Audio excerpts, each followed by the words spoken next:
Regarding the many rumors during the controversy around Vic Mignogna throughout 2019, one of the biggest ones that's been going on for the past 6+ years is Chris Sabat having a casting couch at Funimation, which now has been absorbed by Crunchyroll.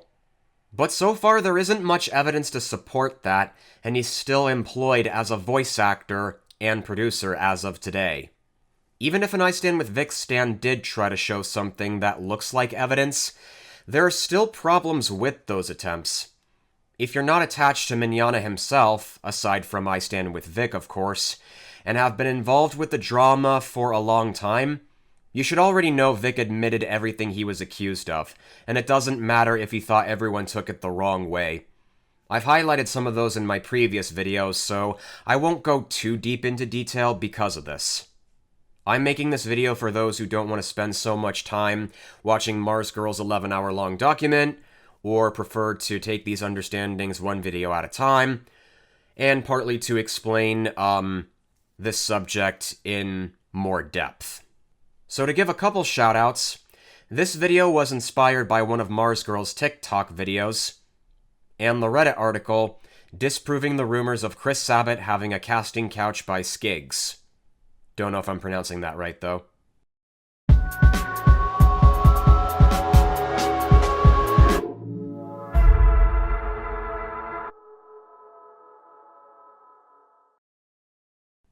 It begins with Chuck Huber filing in an affidavit in defense of Vic Mignogna. When you see a YouTube video made by someone like Deep Humor or Unreal Network, they say that Chuck Huber himself accused Chris Sabat of having a casting couch. But the funny thing is, if you read the affidavit closely, you can actually see he didn't. Having scrolled through the document carefully, I've taken several screenshots of the paragraphs where Chris Sabat was really named and what Chuck actually said about him, so I'll show them to you. First thing, he says that Chris Sabat was the main owner of two production companies called Okatron 5000 and Deep Space Mustache.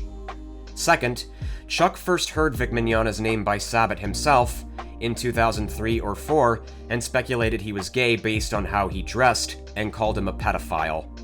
Third, Chuck mentions that around 2007, Vic started charging his fans for money to autograph artwork of anime characters, which other voice actors, including Chris Sabat and the defendants of the lawsuit, called using fans or stealing from fans. And when Vic wasn't present, Chuck heard all of them calling Vic a prima donna and voiced their disliking of him being a conservative and Trump supporter.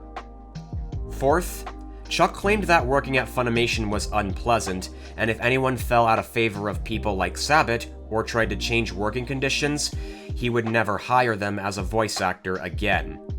Fifth, he says that Chris was in charge of most of the production of the Dragon Ball series, including the film Super Broly, negotiated with Toya through Funimation for various projects, names him as the owner of Okatron 5000 a second time, having more power at Funimation, calling Vic a pedophile, often talks in a derogatory way, and all the voice actors considered Sabat to be a de facto manager. Sixth, Chuck told a brief story of he and Jamie Markey working with Chris Sabat on con.com.com, a website for voice actors to give content for the fans. Vic was a digital guest, and no conversation they had was about Vic's predatory behavior. Seventh, he claims that Todd Haberkorn told him, Chris Sabat, Ron Toye, and Sean Schemmel notified him that he was in danger of never working at Funimation again as he retained the same law firm as Vic, but as far as I know, nothing really happened regardless, as Haberkorn was never a fan of Vic's in the first place. Eighth, Chuck claims he reached out to then CEO of Funimation, Gen Fukunaga, about his concerns with Chris's supposed gaslighting of Sean Schemmel, damaging use of his authority towards voice actors, and his attempts to destroy Chuck's career. In response, Fukunaga told Chuck he was friends with Sabat for over 17 years and didn't believe anything Chuck told him. He also expressed fear of retaliation from Chris Sabat himself and those loyal to him. Finally, Chuck said that he came to of the opinion that because of the investigation done by Tammy Denbo on behalf of Funimation, They, Monica Rial, and Jamie Marchi acted together to destroy Vic's career with supposed encouragement from Sean Schemmel and Chris Sabat. So when you count the yellow highlights in total, Chuck has named Chris Sabat 24 times. He said things like Chris being in charge of the production of Dragon Ball's English dubbed series, was the main finder of Okatron 5000, and that he and the other voice actors he had named did not like Vic Mignogna, but nowhere in any of these paragraphs did Chuck accuse him of having a casting couch. So where's all this coming from? The simple answer is two separate paragraphs, number 38 and number 42, with 42 being the most highlighted example. All he said was, "In 20 years I worked at Funimation, it was very common for employees, voice actors, writers, producers, directors to hug and kiss each other at the Funimation offices. Raunchy and sexual comedy was extremely common. Sexual relationships between Funimation employees and voice actors was common. No one was ever disciplined or terminated for this conduct. And I also heard that actresses who participated in sex with Funimation and Okatron 5000 employees were cast in roles. I consider these rumors credible based on my experience working at Funimation." But again, no sign of Chris Sabat being named or a casting couch mentioned in either of these. So you want to know who accused Mr. Sabat of having such a thing? Vic stans. Screamy YouTubers, including Deep Humor and Unreal Network. And if you want proof of that, just take a look at the clips of them being the ones to directly say that. I also heard that actresses who participated in sex with Funimation/Okatron 5000 employees were cast in roles. Sorry if I butchered that. I consider these rumors credible based on my experience working at Funimation. Damn, so he's basically saying that Chris Sabat was one of the people who would recast voice actors at Funimation if they refused sexual advances with, I'm assuming, him. We all remember what Chuck Huber said about Chris Sabat's, casting couch per se in his affidavit. And we have Mars Girl over on Twitter who's trying to further justify this by having to state, and I quote, "Hey, if he's so offended by Sabat's casting couch," referring to Chuck Huber, "ask him if he's cool with Vic directing an anime and letting his 30-year younger hairdresser side girlfriend take an additional voice's credit." Now, again, what does this have to do with Chris Sabat's casting couch? What does this have to do with Chuck Huber's statements and the fact that Funimation was a toxic place to begin with? So since those YouTubers were the ones who made that claim, and not Chuck, here's what he really did. He named Chris Sabat 24 times in the affidavit, alluded to sexual favors in separate paragraphs, and hoped that you would be the one to come to that conclusion. And the YouTubers who don't like Sabat are doing what Chuck wanted them to do. But even then, there are still issues with that conspiracy. First, Chris Sabat had nothing to do with the lawsuit because Vic Mignogna wasn't even suing him, nor Sean Schemmel or Sonny Strait. Vic's suing Monica Rial, Jamie Marchi, and Ron Toye, but he admitted the accusations made against him were true. He just thought the context was different. But a defamation lawsuit is a case of the plaintiff saying the incidents didn't happen at all, not having a different opinion on the incidents. Second, in 2008, Chris Sabat married actress Tabitha Drysdale, and they had 2 daughters named Hiro and Nova. She also had a couple roles in a couple Dragon Ball movies. Even during Vic's lawsuit, they were still married, and no reports have been made about Sabat doing any harm to his family. So to anyone who doesn't like him, mark my words, if you conclude that Chris Sabat had a casting couch, then at that point, you would be accusing him of cheating on Tabitha and abusing his daughters. Eventually, they divorced in 2023, but I doubt it was because of the non-existent casting couch. See, I found this link uploaded by JT Place on Twitter, revealing the divorce filing, and one of the viewers in the comments below said that Tabitha filed for divorce. But is that what really happened? Well, if you click on the link and read the page, it says, on December 3rd, 2021, Christopher Sabat filed a family marriage dissolution or divorce lawsuit against Tabitha Sabat. Wait a minute. So the commenter says Tabitha made the filing against Chris, but that contradicts what the article is saying right here in the highlight. Chris made the filing against Tabitha, not the other way around. This is important to keep in mind because in a lot of cases when someone cheats on their spouse, it's usually the cheated who makes the filing against the cheater. So, assuming Chris had a casting couch, what sense would it make for the cheater to divorce the person they're cheating on? How many cheaters have you seen do this sort of thing? You could argue it's because Chris didn't want to stay faithful to Tabitha, but we just have no proof of this. And when a cheater has countless of affairs with other people, they usually keep it a secret from their spouse or main partner. To make an example, let's compare Chris and Tabitha's relationship to Michelle Speck's relationship with Vic Mignogna.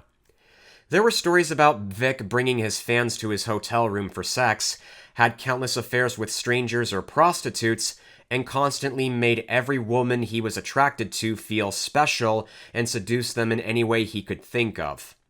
When Michelle sent Vic that email, he didn't deny her accusations in response. With all these considered, it becomes clear that Vic Mignogna cheated on Michelle Speck at least 50 times. When you're in a relationship, it requires commitment, honesty, and trust.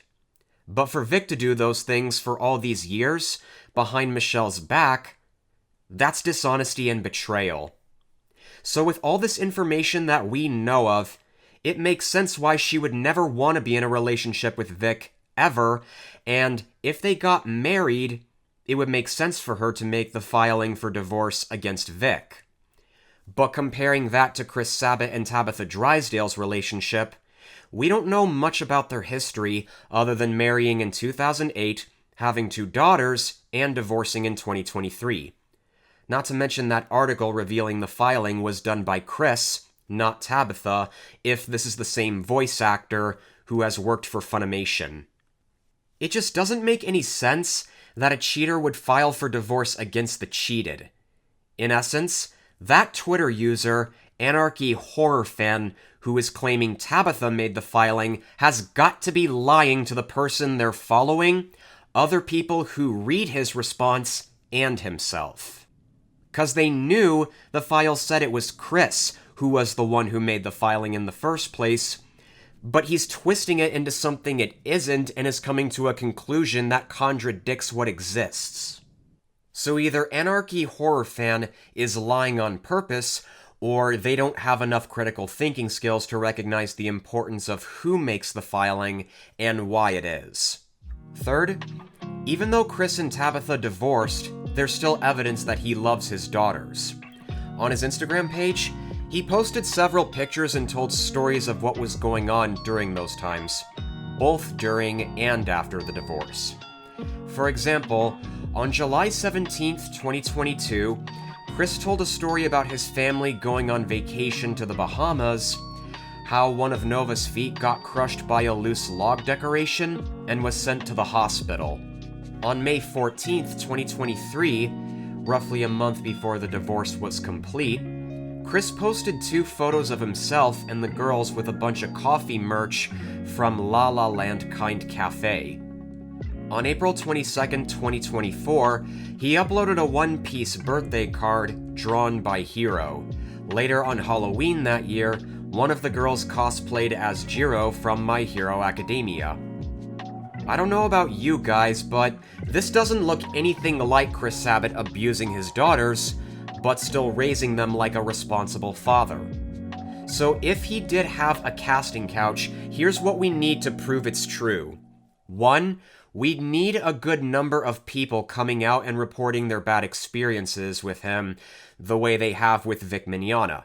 2, Chris would have to be terminated just as much. And 3, Tabitha would have to be the one to file the divorce against Chris. If she did, that would mean she would be the one to take the girls with her, and they would probably have to go through years of therapy to recover from that. Therefore, Chris would have no need to upload those pictures as seen on his Instagram. But since Chris was the one who made the filing, it doesn't really help anything much even for I Stand With Vic. So if anything, it's likely that Chris and Tabitha divorced because they were fighting a lot and were having trouble communicating. Speaking of multiple people, I have 3 of them that I want to highlight so I can add to why they don't help with anything either. And those are Stephanie Nadolny, Sonny Strait, and Colleen Clinkenbeard. First, we'll start with Stephanie Nadolny. To anyone who has seen this screenshot of calling Chris Sabat a bully, turning down his supposed advances since 2007, and getting out to her and making her life miserable, that's not the real Stephanie Nadolny. It's a fake Facebook account created by Kiwi Farms user who calls themselves Sir KJN. Posted on September 5th, 2019, it reads, "Hey Farms, from earlier with the second Stephanie Facebook profile with the full name, I want to let you know that is me. I was proving to Senpai's home that the very first Stephanie leaked DM to not fully believe it at first, till she has spoken out, as anybody can make a Facebook account and say something. To prove my point to Senpai, I wrote the exact same message that was said with Senpai at the bottom. Nothing to going against anything, just proving a point to maybe not believe the Stephanie leak first time. With the Kickvic Moonbutt showing Stephanie saying she was hacked, that profile only has Stephanie, not her full name, on there, which would have been from her real profile. Here are the files to show that I did make it. I didn't do it to make any bad accusations or falsehood, just to show how easy it is to make a Facebook profile and make DMs seem real. That's all. Wanted you to know the full information. My bad part was not removing the Stephanie name I made. I made this Kiwi Farms account to let this be known." Normally I don't rely on Kiwi Farms, but because of the unedited screenshot as seen here, this will have to be one of my few exceptions I make for this purpose. Sir KJN wanted to demonstrate how anyone can make a Facebook account impersonating someone and say someone illegit. And since they didn't remove it, someone took a screenshot of it, edited out the Hello Senpai part, and posted it on Twitter to make it look like Stephanie Nadolny was genuinely making accusations against Chris Sabat.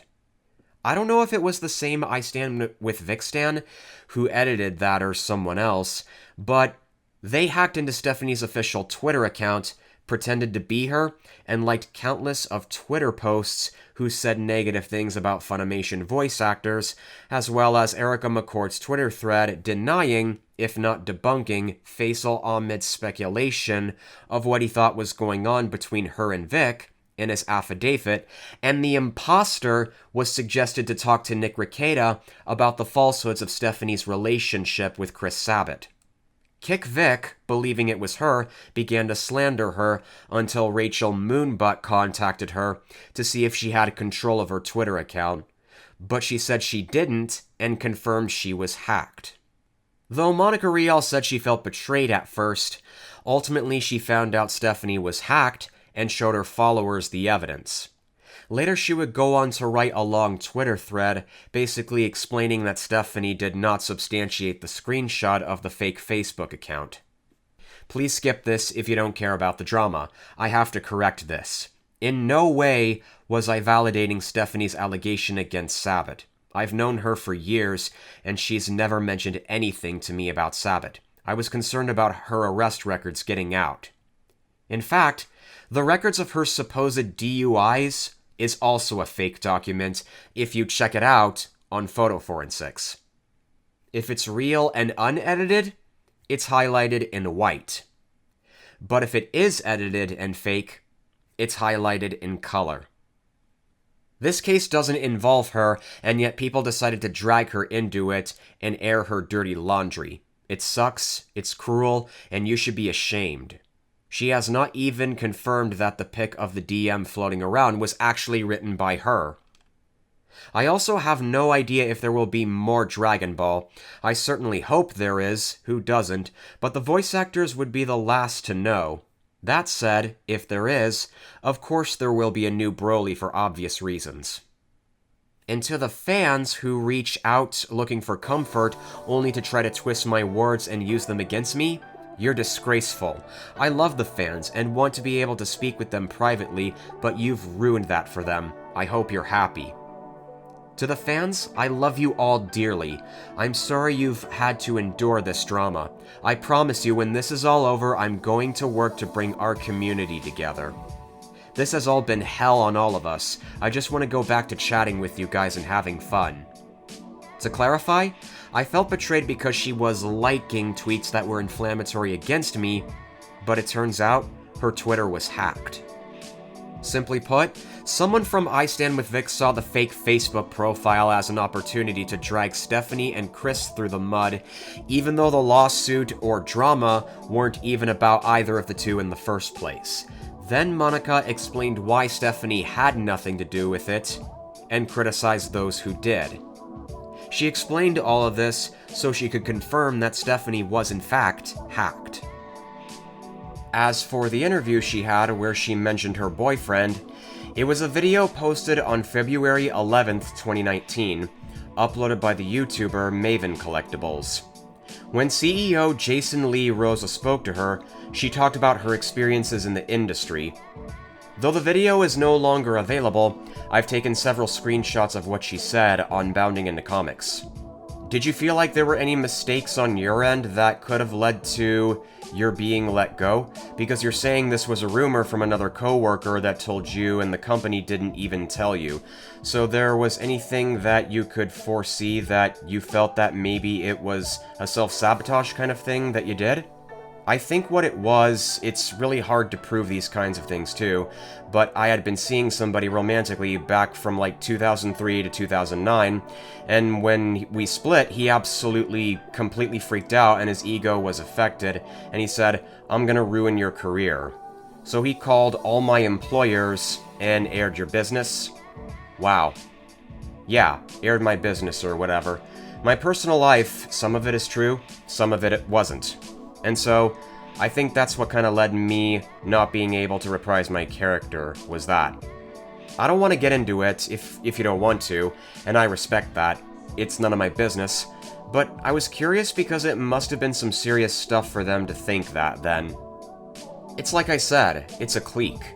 Some people run around with these people, some of these people have kids together now, and they play together, they go to the state fair together.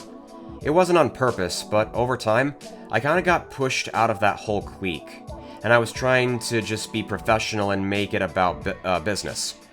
But there's a lot of people, from what I understand, just from making some appearances and things like that are still flat out doing this, like, hey, these are my friends, I'm working with my friends. I'm happy for them, but I completely feel like I was unfairly pushed out, and that my personal life should have had no effect on not being able to come back. Because it really hurt. I had no idea what was going on. I was abused and threatened by this man, and he said, "I'm gonna ruin your career, and I'm gonna call everybody you've ever worked for, and just dog you out and brought you out." So I think that's why, if there's any other reason, I guess they call that irreconcilable differences. So, having actually read this, there is no mention of that man being Chris Sabat, nor has she mentioned Funimation, nor her anime characters. Otherwise, she could have said so at one point. All she mentions is that a man she used to date and broke up with threatened to ruin her career. Maybe he has to some degree. He might have slipped private things about her that we don't know and probably never will know about. As for the clique thing, even if it was true, that's just how life works in some social settings, and it's inevitable that sometimes one would get kicked out. Again, nowhere in this interview does she mention who her boyfriend was, what workplace she was at, or what characters they were. Remember, this interview occurred in early 2019, which means Chris Sabat and Tabitha Drysdale were still married at the time. We don't know when they met, started dating, or planned their wedding. However, since we do know they got married in 2008, and Stephanie said she dated someone from 2003 to 2009, it's clear that Chris and Tabitha had just been married during the late time of that era. So unless someone speaks to Stephanie about what she meant here, we'll never know the specifics of what was going on in her life during that time. Stephanie Nadolny isn't the only voice actress who got replaced for the Dragon Ball dub cast. Monica Rial replaced Tiffany Vollmer as Bulma. I mean, her reason for leaving was mainly because she had other work. Brina Palencia replaced Monica Antonelli as Chaozu. J. Michael Tatum took over Chris Sabat's role as Zarbon. Alexis Tipton replaced Laura Bailey as Areza. R. Bruce Elliott replaced Bryce Armstrong as Jinyu, and more. So it's more likely that Sabat recast everybody because he wanted to take the Dragon Ball Z Kai dub in a different direction. In addition, it wasn't 2007 when the dub started recording. It was actually 2010. Whatever source people are seeing that online, they pretty much got that from Chuck Huber's affidavit, who really needs to work on his memory. On December 10th, 2020, Stephanie did an interview with Geekdom 101, confirming she didn't know she was replaced until a year later after Z Kai was recorded in English. People want you to come back and voice Gohan. There's a big part of the fandom that wishes you still did it in Kai. So what were your memories of that time period? That was out of the blue. I didn't have a clue. I didn't have any idea. I mean, I was just kind of moving along with my life, singing on weekends with party bands and, rocking my personal world and planning a marriage and hoping to be a mama, and all these things were going on in my personal life. And then, boom, out of the blue, February 2011 hits, and I get this onslaught of this crazy, insane internet, crazoid, all these people and fans were like, oh my God, what happened? Where are you? Where is Stephanie Nadolny as Gohan? Bring her back, bring her back. And I had no idea what was going on. And I'm like, what are you talking about? You were living in your own bubble at the time. Yeah, and I thought everything was cool. I definitely thought everything was okay as far as my professional life with the actors, actresses, directors, and staff at Funimation. So when I found out I was technically replaced, I was completely sucker punched. I had no idea that was going on. And I remember a friend of mine in the industry who also worked there was like, oh my God, you won't believe this. And she kind of gave me this little background without trying to cause any issues or didn't want to hurt me or anything. But she's like, oh my God, they replaced you. They replaced so-and-so. And it's crazy now. And, we have to go in and put our heads down and hope that we don't get replaced too. And I was like, what are you talking about? I don't understand.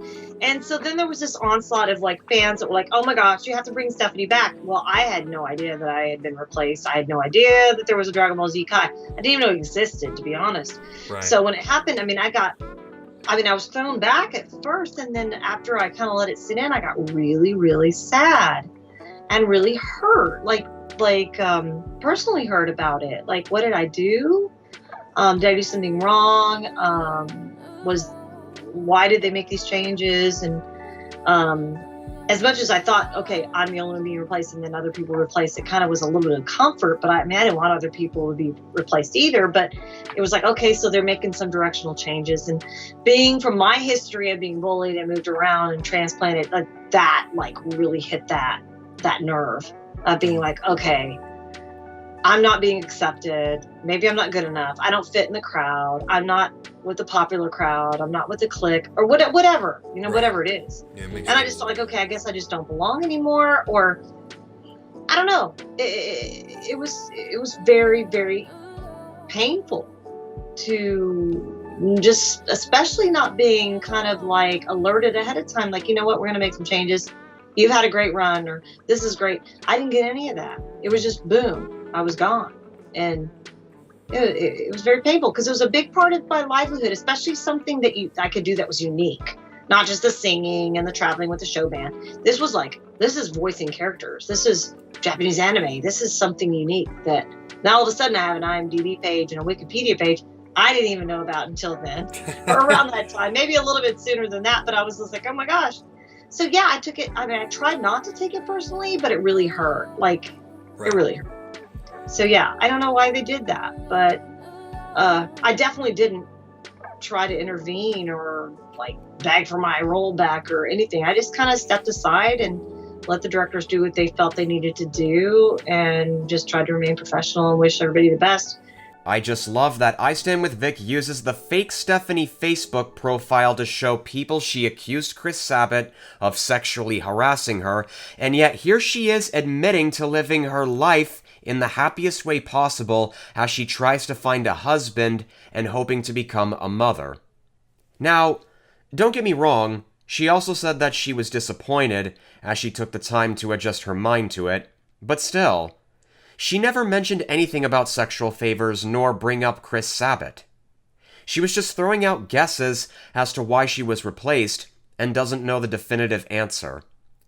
It's also important to keep in mind that recasting happens sometimes. However, on September 12th, 2024, Screen Time announced on Twitter that she would be reprising her role as Kid Goku for the Dragon Ball Daima dub. She even confirmed this in an interview with Blake Koala.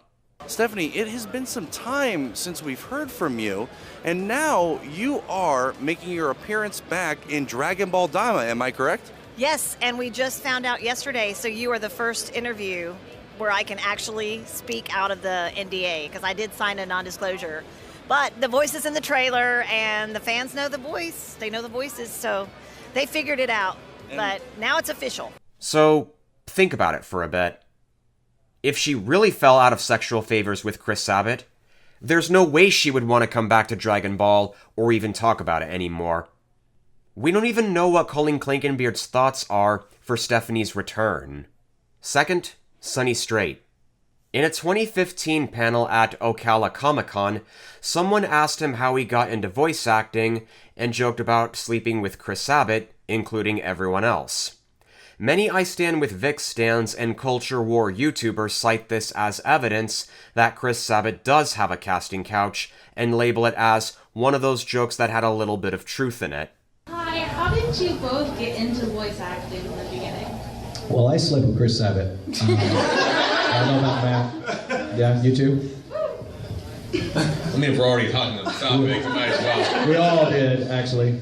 It just took me many years before he eventually brought me out to Texas. So. Yeah, it was not so much a casting couch as a casting love seat, but we were all thinner then, so it was easier to fit on that casting couch.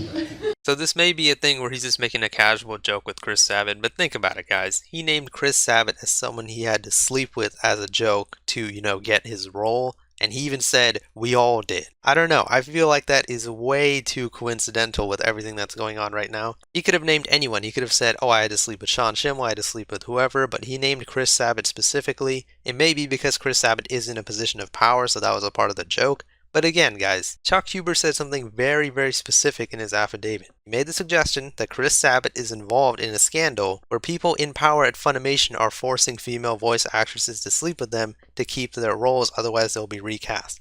That is way too specific of a thing. And the voice actor of Krillin, someone who has worked at Funimation for many, many years, just so happens to make a joke in that exact same nature? That seems way too coincidental for me. I feel like that was just like, a casual joke, but it was one of those jokes where it had a little bit of truth in it.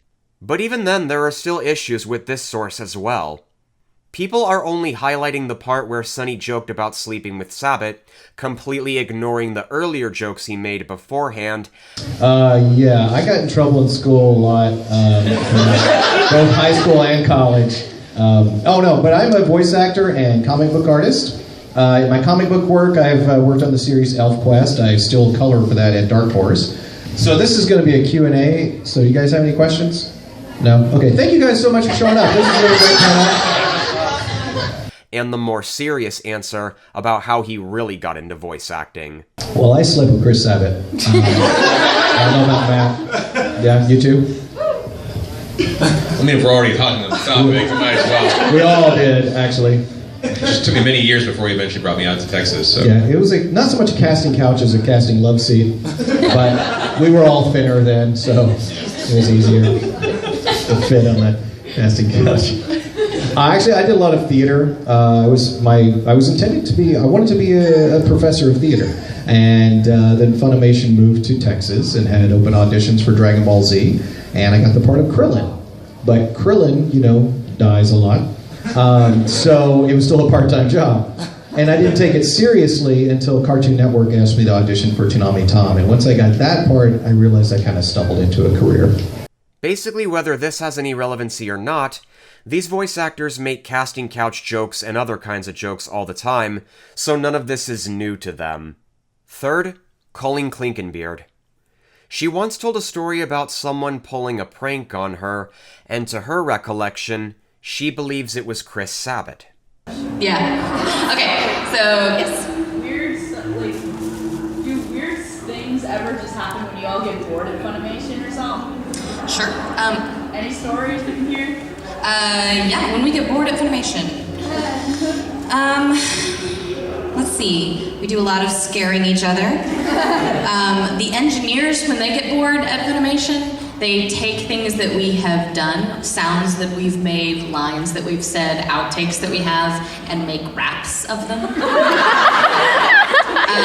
One of the first experiences I had with that was I had done some fighting reactions for Kitty Grade, and my engineer took them all, or was this Chris Sabat? Might have been Chris who did this. I think it was Chris. Took them all, totally something he would do. Put them together, and then put porn music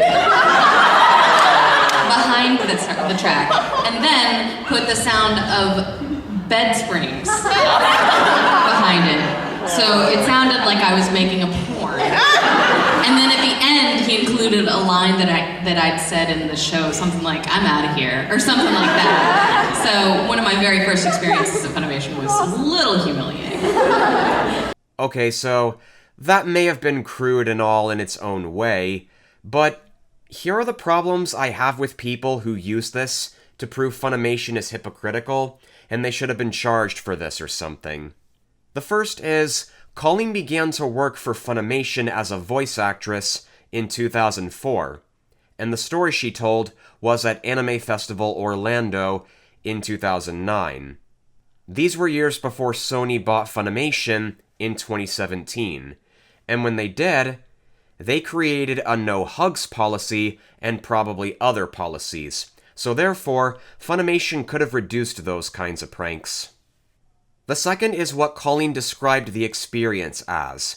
A little humiliating. Not creepy, not harmful, just a little humiliating. This isn't proof she was starting to see Funimation's non-existent true colors, nor does it mean she suspected Sabat was some kind of creep. When you say a little humiliating, it means you felt a little awkward, and sometimes you might laugh at it as a way to respond to it, but it's not enough to make you feel violated or disrespected. Third, after looking at so many legal evidence of the heinous things Vic Mignogna was accused of, I don't think Chris Sabat pulling a porn parody prank on Colleen Clinkenbeard is the same thing as Vic harassing women and girls for 3 decades. This prank has nothing to do with Vic's lawsuit because that's not what it's about. It's about Mignogna himself being defamed, and yet he admitted he solicited sex from his fans at conventions, pulling numerous of his co-workers' hairs, including Monica Rial and Jamie Markey, having more than one relationship behind Michelle Speck's back, being rude to staffers to the point where he's yelled at them, hiring prostitutes, and doesn't think adults kissing children when they're not their parents is creepy, and more. Chris Sabat's prank and Vic Mignogna's misconducts are not the same. Don't take this to mean that I'm defending Sabat, because I'm not. You're allowed to think that's weird all you want. But pointing out a porn parody prank Sabat pulled on Clinkenbeard is not proof Vic Mignogna is not a sex pest. It's kind of like the crude Dragon Ball outtakes that I Stand With Vic tries to use against Kick Vic, or those who just support the victims. They have little to do with Vic's lawsuit because that's not what it's about. Besides, if you look at Colleen's Instagram page, there's photo evidence of her hanging out with him and her other voice acting friends. These are the most recent photos, which were taken at Fan Expo Dallas on June 1st of this year. So because of this, I think it's safe to say that Clinkenbeard took the prank as a joke, even though she felt a little awkward. Especially since he showed it to her. So since Chris Sabat was married to Tabitha throughout the late 2000s to early 2020s, and the entire year of Vic's lawsuit was going on, I believe it's possible that their daughters met some of their father's voice acting friends one way or another.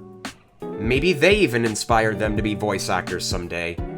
So with all the evidence I found around Sabat's marriage, family, and relationships with the three voice actors, I think we can safely and definitively say that Chris Sabat does not have a casting couch, nor had one, as Funimation evolved into Crunchyroll.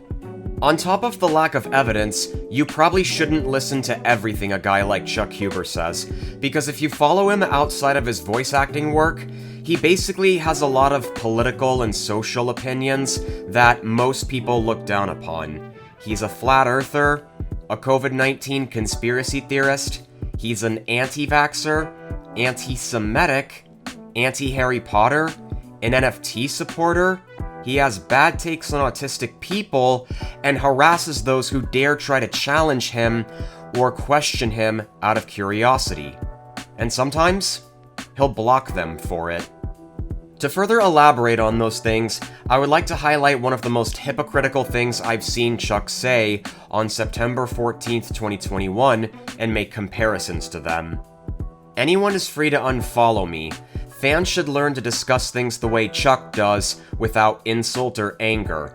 Only Chuck is an anti-vaxxer and attacks people who don't agree with him. I first learned this from the Medium article, "It's Time to Talk About Chuck Huber's Ideas of Fringe." There, I saw a screenshot of Catholic priest Matthew P. Schneider stating that people should care about the truth. The COVID vaccines were effective against 95% of Alpha, 66% of Delta, more than 50% of the US population was vaccinated, and deaths were super low. In response, Chuck posted a link to an article about an AIDS and AZT debacle from the 1980s and claimed that Dr. Fauci ignored evidence of 60K to 300K deaths, as if people have died from medications before.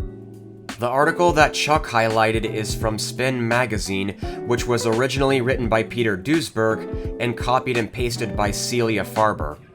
It was about the first treatment of AIDS, called Zidavudine. Problem is, there's no genuine proof that AZT killed hundreds of thousands of people.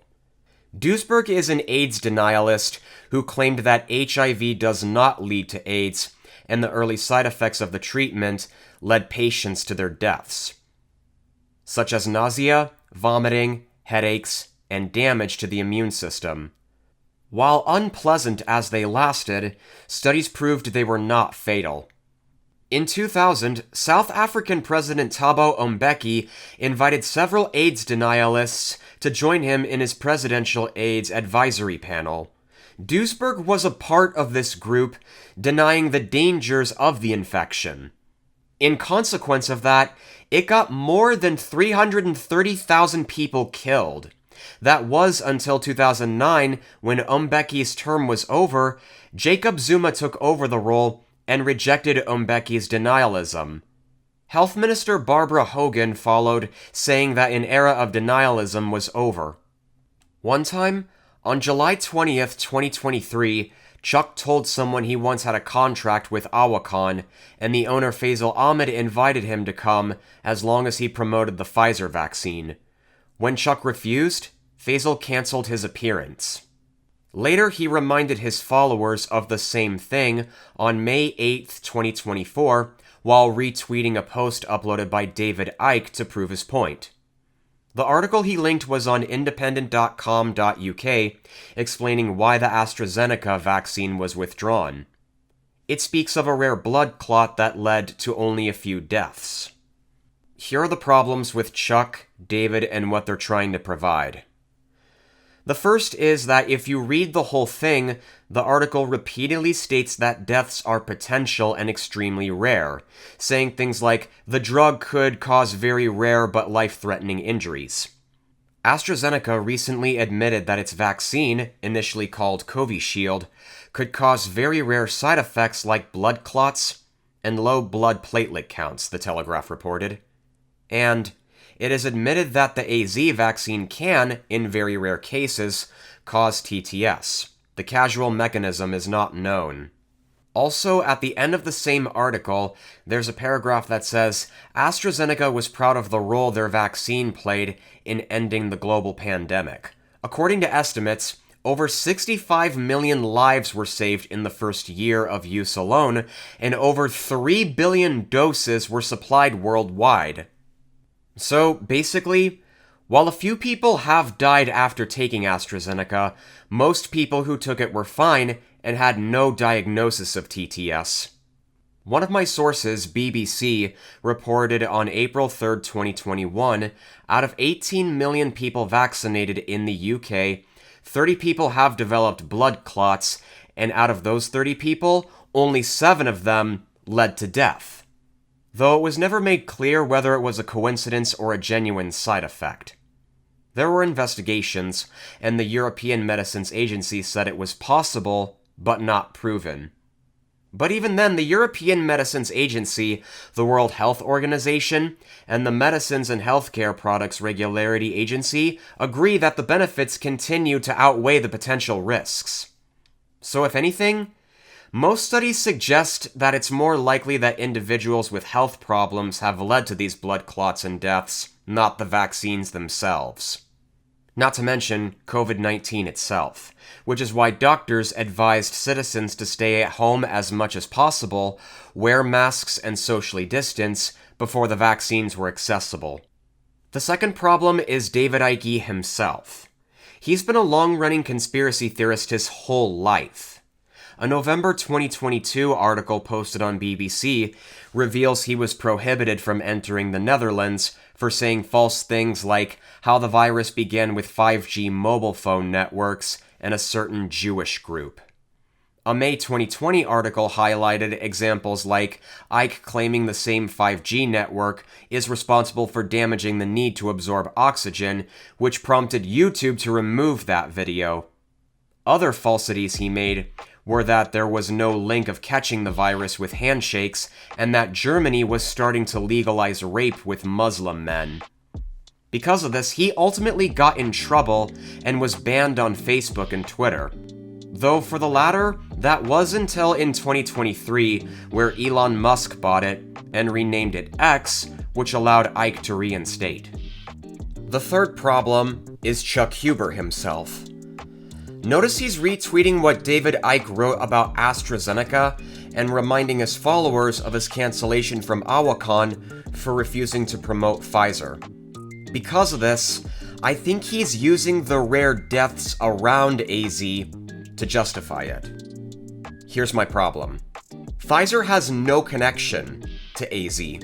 These are different types of COVID vaccines made from different technology. Pfizer was linked from mRNA technology, whereas AZ contains an adenovirus. For the side effects, while AZ is possibly linked to potential but rare blood clots and deaths, no study has proven Pfizer to cause such things according to Nebraska Medicine. Though there is a slight risk of myocarditis, an inflaming heart muscle condition, and pericarditis, an inflammation of lining outside the heart. But like I mentioned a couple minutes ago, people infected with COVID-19 are more likely to get these conditions than those vaccinated with Pfizer or Moderna. As a result, Pfizer has nothing to do with AZ, and vaccines do work. It's just that they're not for some people due to health concerns. So why is Chuck using David Icke's tweet about AZ to strengthen his refusal to promote Pfizer? Well, because he's an anti-vaxxer. Also, not sure if you know, but it's common for those kinds of people to use rare deaths to promote fear and hesitancy. For example, if I tell people, don't take AstraZeneca because it can cause blood clots and kill people, I focus only on the rare deaths without acknowledging the fact it helped a majority of people.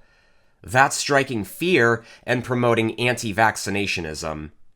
But if I say, recently reports have been suggesting that AZ was a possible link to rare blood clots and a few deaths, but over 18 million people have still lived on after taking it, so I advise caution and talking to your doctor to see what's best for you, That would be alerting people of a potential but rare life-threatening issue while still promoting COVID vaccines, safety, and health. This is a bit off topic, but I want to share a personal experience to help prove that vaccines like Pfizer work. In early 2021, I took 2 doses of Pfizer. One was the main shot, and the other was a booster shot. After taking the second shot, I did experience a little bit of side effects like fatigue and probably a little bit of chills. But that usually just means your body is adjusting to the medicine and building an immunity. After that, me and my family went to Walt Disney World in May, and guess what? We didn't have to wear masks in the parks, because the majority of these doses were successful. Don't get me wrong, no medicine, vaccine, or treatment is perfect. After all, every pill container you own at home acknowledges that, and even Matthew P. Schneider is aware that certain health concerns are reasons not to do this. But most of them, they've kept society going for hundreds of years. Unfortunately for David, he doesn't care how many successful doses outweigh the rare deaths, and for Chuck, it doesn't matter if Pfizer has little to do with AZ. If your goal is to promote fear and hesitancy to take these things, or pressure people to agree with you, this is one of the ways to go, and you, as a result, are an anti-vaxxer. No matter what. I mean, if Chuck has personal health reasons not to take the vaccines himself, that's fine, but using rare deaths to intimidate people is another thing. When someone tried to call out on Chuck about how vaccines do work and the importance of health, he calls the woman blind and stupid, linking another AZ article. Fans should learn to discuss things the way Chuck does without insult or anger. Only Chuck is openly anti-Semitic. When Mark Hamill posted a tweet about America standing with Israel, Chuck called the entire country bankers. This is anti-Semitic because it falsely portrays Jews as controlling global finances. It's also a harmful stereotype to promote conspiracy theories, violence, and harm against Jewish people.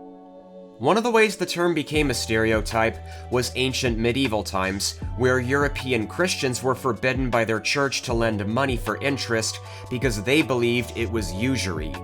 This created a vacuum in their financial sector. On the other hand, Jews were permitted to do so for various royalties, nobilities, and commoners. Many European rulers, even kings, approved of and protected it, but unfortunately, it led many of those Christians to the harmful idea of associating Jewish people with greed and power. Look at all these responses to Chuck's comment with people saying things like, Chuck's post here is flat out naked capital A anti-Semitism, and this person should not be tolerated in polite company. Full disclosure, I also think Mark Hamill's post is also dumb and bad, it's just not Nazi shit. Pardon me for cursing. Chuck Huber decided to show his anti-Semitic colors today for all of his voice acting peers to see. After that, Chuck blocked this guy for it. Bigots hate it when they get called out on. As good of a voice actor Chuck Huber is, he has proven to be a stupid person amongst his voice acting colleagues and the fans who aren't brainwashed to listen to his nonsense. A real, childish move on Chuck's part, right? As a Jew who had to share a confined space with this man for hours at a time, the fact that I'm Jewish somehow managed to come up every session, mostly with jokes at my expense. Don't even get me started on his comments about me working at Planned Parenthood. Gay was okay, though. Deleted my previous post because the guy did say bankers, Jews. I apologize if anyone saw my previous post. I think of the rich as all religions. I do have real problems with the rich class, but I would never say what he said. I know they are a mixed group, and that there are plenty of Jewish people who are not rich. It is a very offensive and stupid comment. This comment here states that it's also possible to criticize Israel as a country without being anti-Semitic. Like, you can dislike or disapprove the Israel government and not be anti-Semitic. But man, these people are coming out of the woodworks with their racism. Even people who don't like Mark Hamill's tweet agree that what Chuck said is outright anti-Semitism. Fans should learn to discuss things the way Chuck does without insult or anger.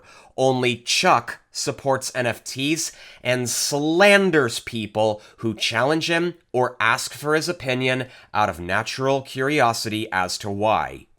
Welcome to the weird and wonderful world of psychotically unhinged and uninformed NFT hate. You people are the midwits who were against this thing called the internet back in the day. I'd never used my credit card online, and you're only responding to propaganda.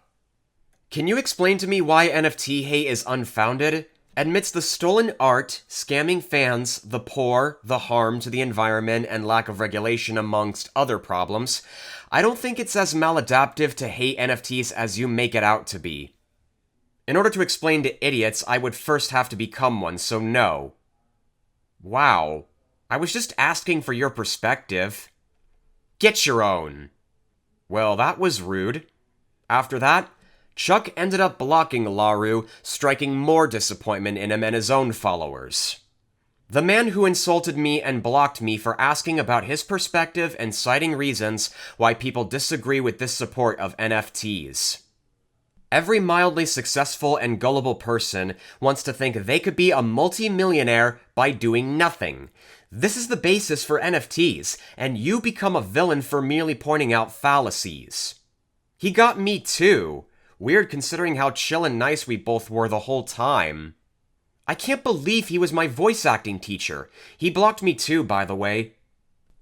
Fans should learn to discuss things the way Chuck does without insult or anger. Only Chuck manipulated and gaslit voice actress Terry Doty, not one, not two, but on 3 different occasions. On TwitLonger, she told a couple stories about being victimized by Chuck Huber himself and a so-called fan at A-Kon. I can't take it anymore. I keep seeing post after post of people being taken advantage of by someone who isn't a friend and is barely even a colleague at this point. I met Chuck during an internship in 2008. Since then, I've directed and acted alongside him in numerous properties. When my friend and I decided to start a podcast, Chuck approached me with the idea of working together. He saw the opportunity to monetize the show, and I declined. It was after this that I saw past the veneer. He became shorter with me, condescending. But I've been in the biz since I was 14. I know how to deal with fragile egos. In the summer of 2017, Chuck and I were booked at the same convention. I was given security because of an issue I had with a fan. The fan harassed me for months. He said numerous disturbing things, one of which was something along the lines of, "I'm gonna teach her a lesson," when he'd see me at this particular con. During my autograph session, this fan approached me. I froze. My security guy Will told me I'd lost all color in my face, and that it was up to me how I wanted to handle this. I shook my head and whispered, "I can't do this." Will approached the fan. The fan didn't leave. The police had to get involved. A fellow actress and a good friend walked me back to my hotel room. We were surrounded by many security guards. I kept saying, "This is nuts. I'm just a voice actor." What I didn't know at the time was the fan didn't leave the con. He went from table to table speaking about how horrible I was, how horrible security was. Chuck, with no skin in the game, messaged the security service and tagged myself and other guests coming to the defense of the fan. It made me feel like the worst person imaginable for feeling the way I did. It made me feel as if I'd wronged this fan for being legitimately scared. I blocked Chuck's email and phone number after this. I blocked him on Twitter after a situation with someone close to me. There are many stories from friends and colleagues that I could share, but those aren't my stories to tell. We've had the occasional run-in and done a couple of conventions together since then. I can't play the nice game, so I just left most places he was and refused to be open on panels with him. Now Voice This definitely followed what I already knew about Chuck. He likes to make money. There's nothing wrong with that. I teach VO one-on-one from time to time. Sometimes those students are fans. Fans are often aspiring voice actors. That's totally cool. There is something wrong with taking advantage of your fan base. there is something wrong with gaslighting participants and those helping you in the process. I don't really have an end to this. If you've gotten swept up in this craziness, I am so sorry. Please know that myself and several others are reading your stories. We're cheering you on. We want you to know that this experience does not define you. I hope my 2 cents helps in some way. Love y'all, Terry. So, she told a brief story of how Chuck treated her when she declined his proposal. That's the first time he attacked her and acted like he was better than her. The second time he did this to her was an email he posted tagging her, other voice actors, and the staff. My wife and I were guests at A-Kon in Fort Worth. It provided an experience that we felt was important to share with your security team as parents of a son who is autistic. We heard from no fewer than 7 other guests and staff members during A-Kon that Edward was dangerous. Not that he was annoying or difficult, but dangerous. Edward typically spends 15 minutes to a half hour in front of our table once or twice a day. He has done so for the past 4 years at dozens of cons. On a couple occasions, I have had to coach him to leave, but typically he is aware when other fans come up and quickly puts his right hand up in a goodbye gesture and sidles away. Edward is difficult to hear at times, and his story structure jumps without the neurotypical vocal indications. He can be 4-sentence past me when I have to stop him and make him go back. He is autistic and goes into defense mode when he doesn't know how to cope or is stressed beyond his capacity. Defense mode can take many forms in spectrum, but when not accommodated for can cause a feedback loop that can present as insulting, obsessive, angry, or threatening. Jessica has shared with me several stories of autistic adults injured or killed by police intervention that was unnecessary. Typically mirroring the physicality and repeating what they say can produce calm and rapport. Redirection into their next chosen activity also helps. The misunderstandings of Edward, in our opinion, are not malicious, without cause, or without caution. But he is a good kid. This is not to minimize anyone's feelings of insecurity regarding Edward. We all have the right to feel safe. We even have the right to not be annoyed. We just felt important to share our perspective. Kindest. The problems I have with this email are: 1. Chuck claiming Edward spent 15 minutes at a guest table for the last 4 years is a much longer period than a few months. 2. He states that he slides away while raising his hand in a goodbye gesture, as well as gets defensive and stressed when he doesn't know how to deal with something beyond capacity. But according to Terry, Edward was saying vile things like, "I'm gonna teach her a lesson," which sounds nothing like an autist being bullied by security, but rather Edward himself who was bullying her.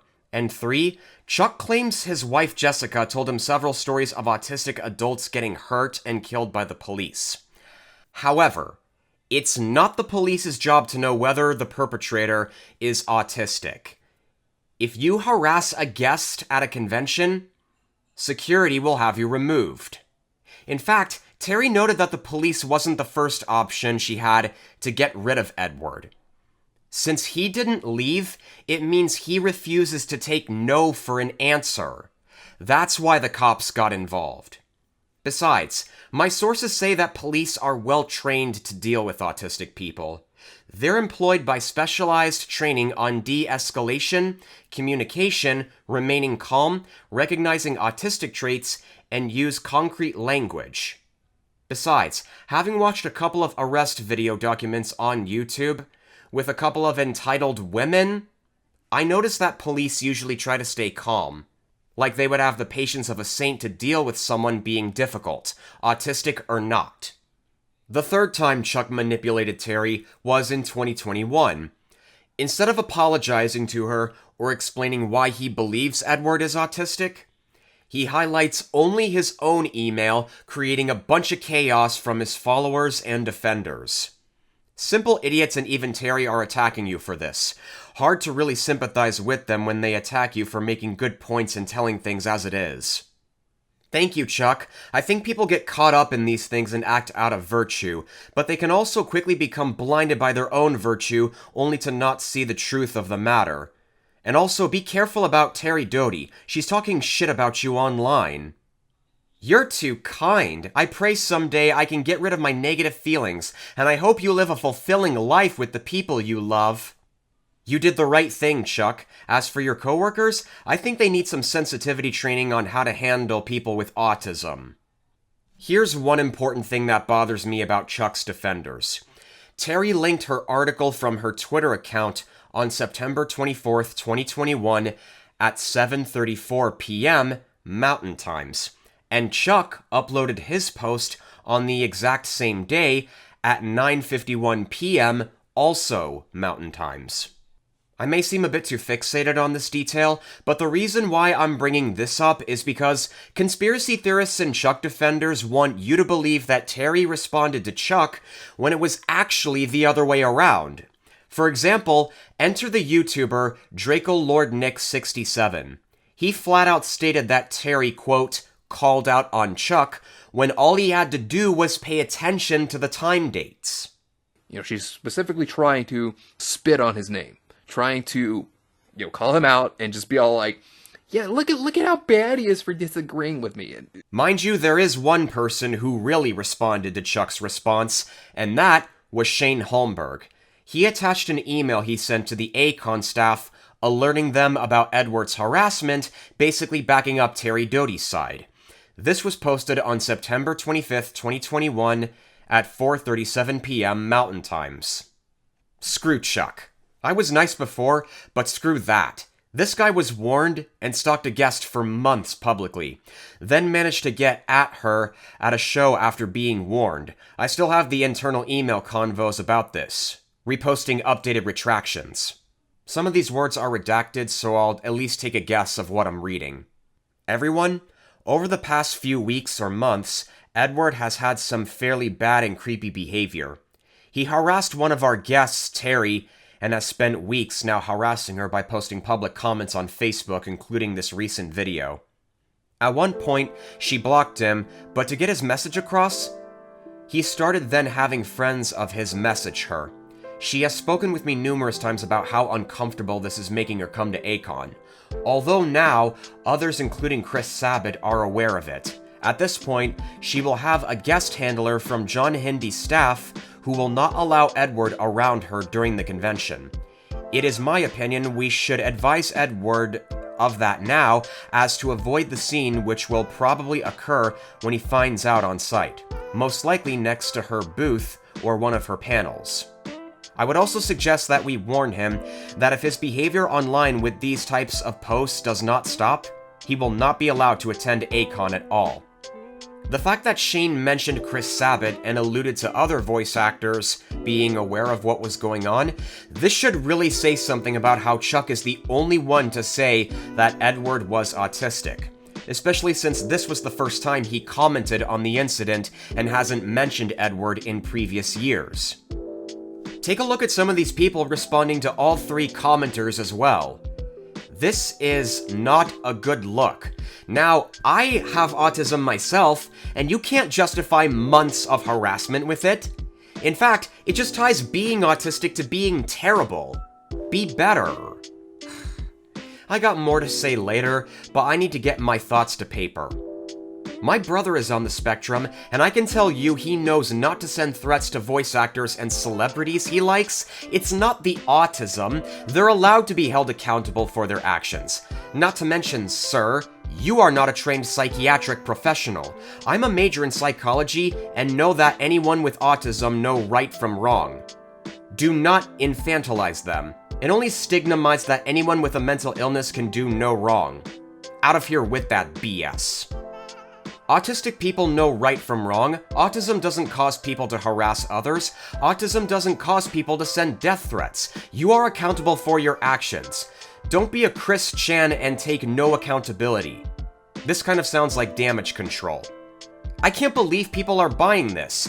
You're telling me security confronted someone who was making threats and you saw that as stalking? No, Chuck.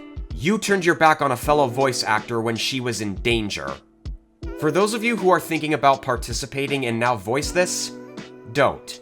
Chuck Huber is a toxic person whose career died due to his toxic behavior, and associating yourself with someone who is a con artist, conspiracy theorist, nutcase who supports abusers isn't worth it.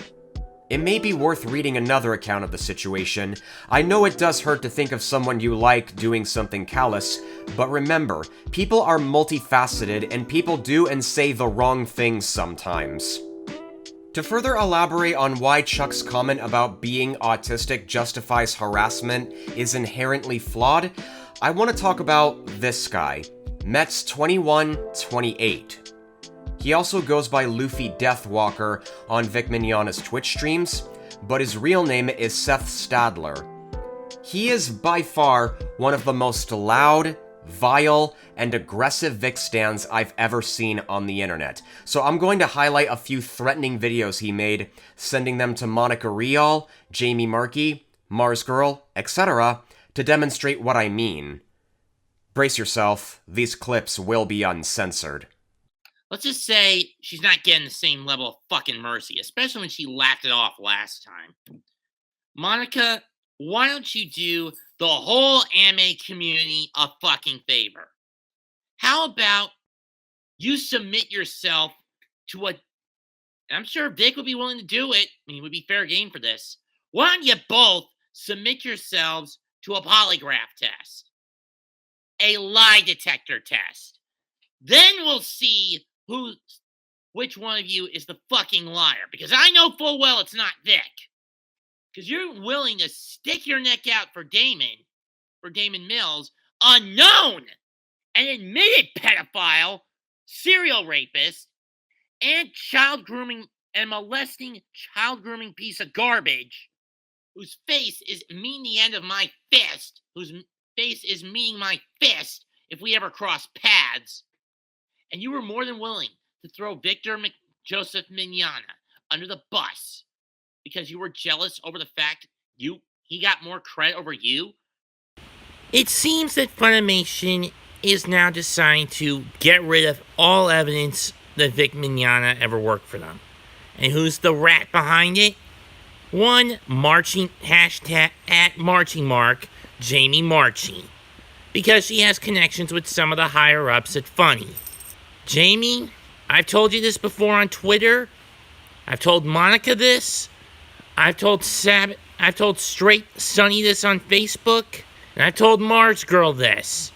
The three of you three of the four, namely you, Monica, and Mars Girl, on Twitter in recent weeks.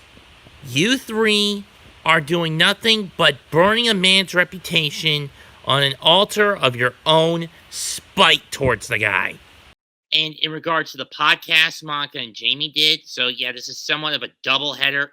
We have a double header shot put, shooter, and shot, saying they'll stand up for victims, but only if they're the victims. That proves how much of a bunch of hypocrites those working at Crunchyroll are. Those two especially.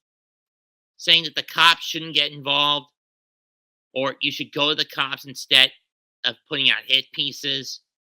But yet, when someone that's not them is being victimized, they'll ignore it. But when they're victimized, they'll go, oh, boo-hoo, woe is me. You know what, Monica, Jamie?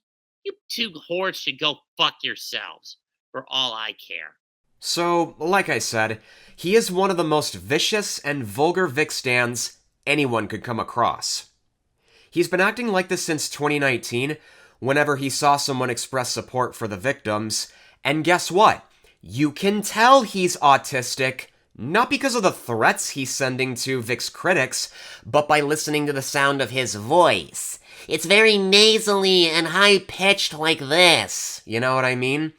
And as someone who's on the higher functioning side of the spectrum, I used to go to school with someone who sounds a lot like Seth.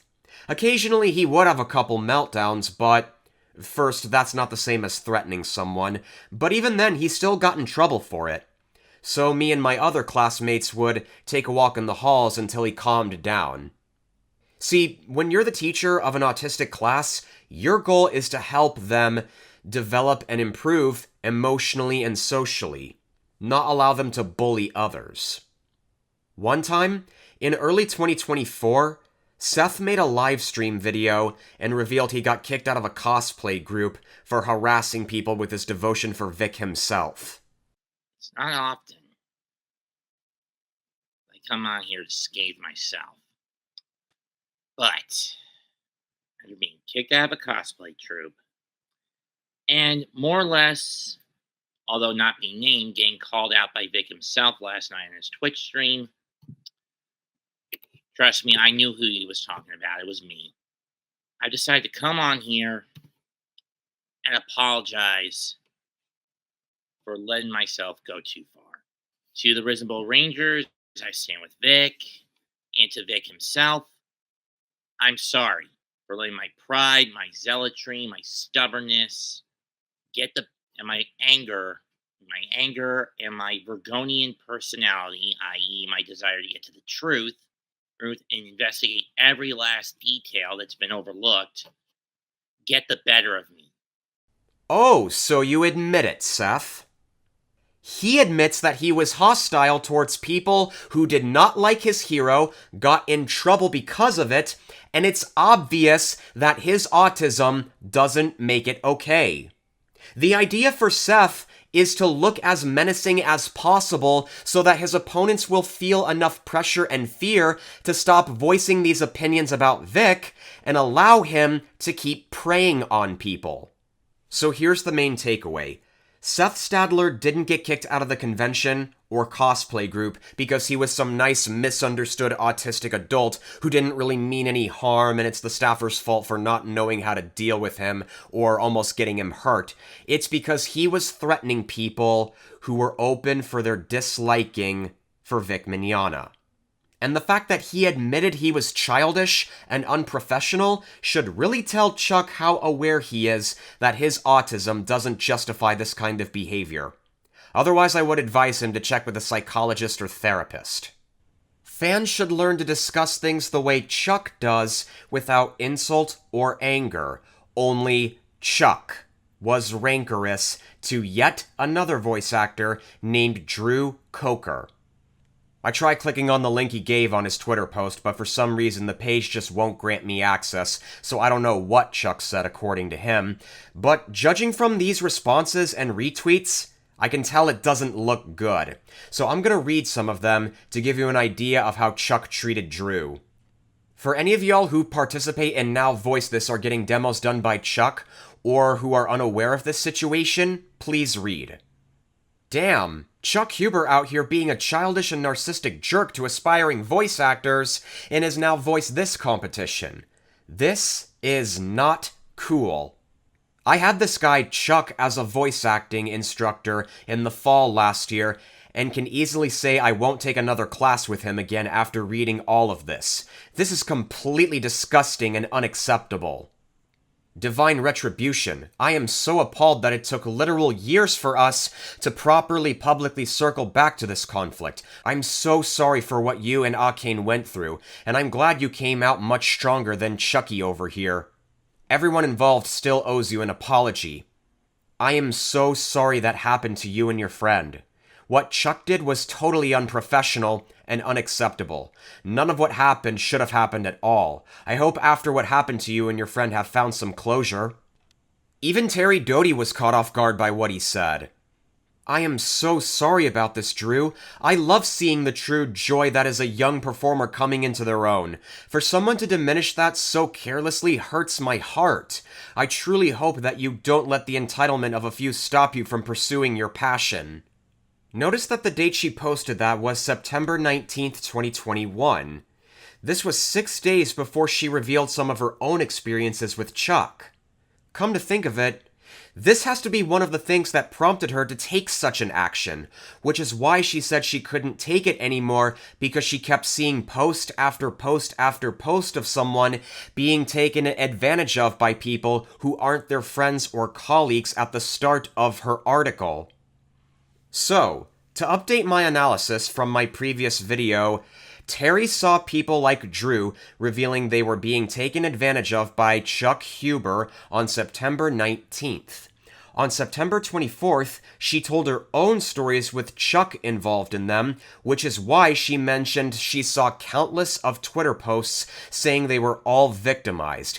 At the end, she reminded all of her friends, followers, and colleagues to stay strong, and these bad experiences don't make them who they are.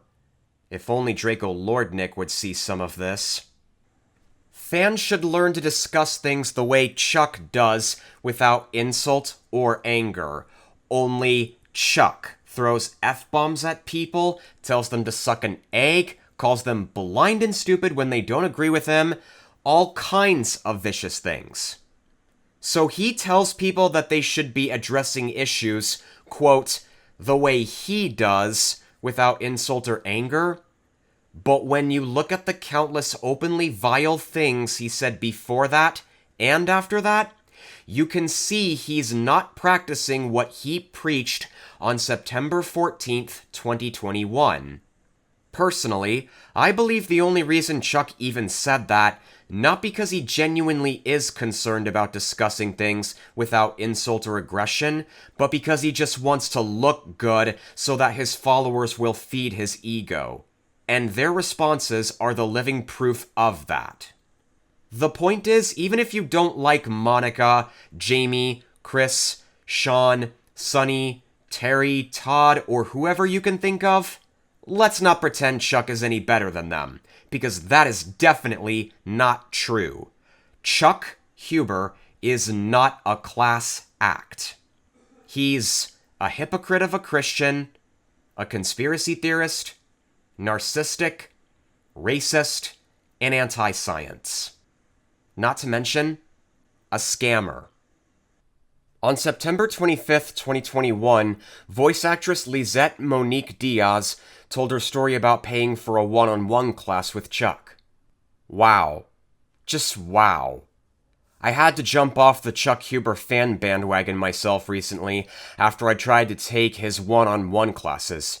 I'd spent the money, but for some reason, he kept needing to reschedule. Family matters are one thing, but it was constant. Something always seemed to come up and we wouldn't be able to have our class. And always last minute.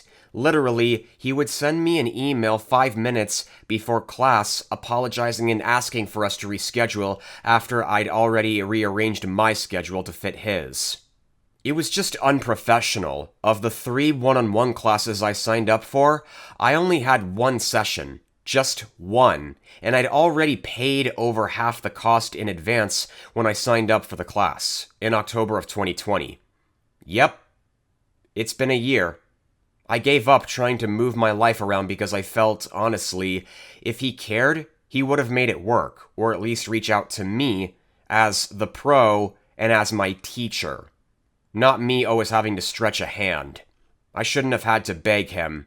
I knew my own self-worth and skill was beyond that. Out of respect for him within the professional world of voiceover, I stayed quiet, but I'm truly sorry if anyone has lost money, time, and energy dealing with him. I, of course, will always love and adore the characters he brought to life that I grew up with. However, that doesn't mean I have to be a fan of him as a person, let alone approve of the things he says and does.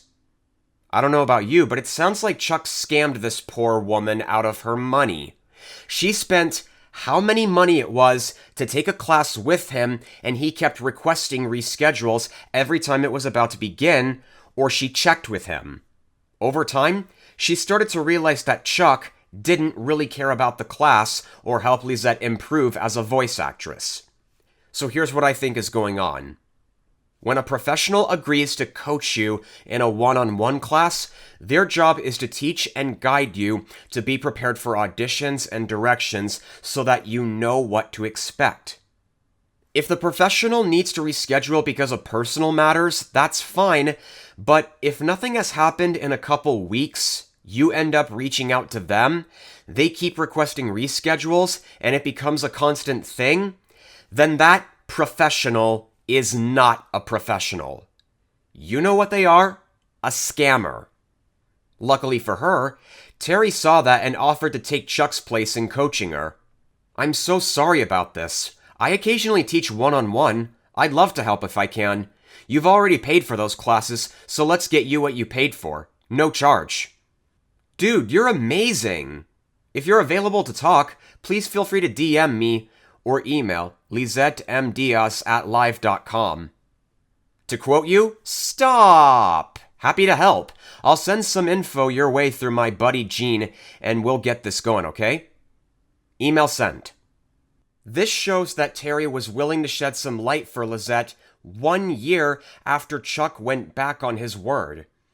Because of this, I can imagine the immense happiness Lizette must have found through it. So, to anyone who defends Chuck Huber from all these, you tell me how these stories are hearsay, dude trust me, or hear me out. Is it because you like Chuck? Well, I hate to break it to you, but just because you're a big fan of his doesn't mean these people are liars. You can't just dismiss them like that based on nothing but Chuck's word alone. With the other controversies we've analyzed around him being anti-Semitic, an anti-vaxxer, supporting NFTs, and attacking those who ask for his opinion, I think it's safe to say that Terry and Lizette are onto something about their stories.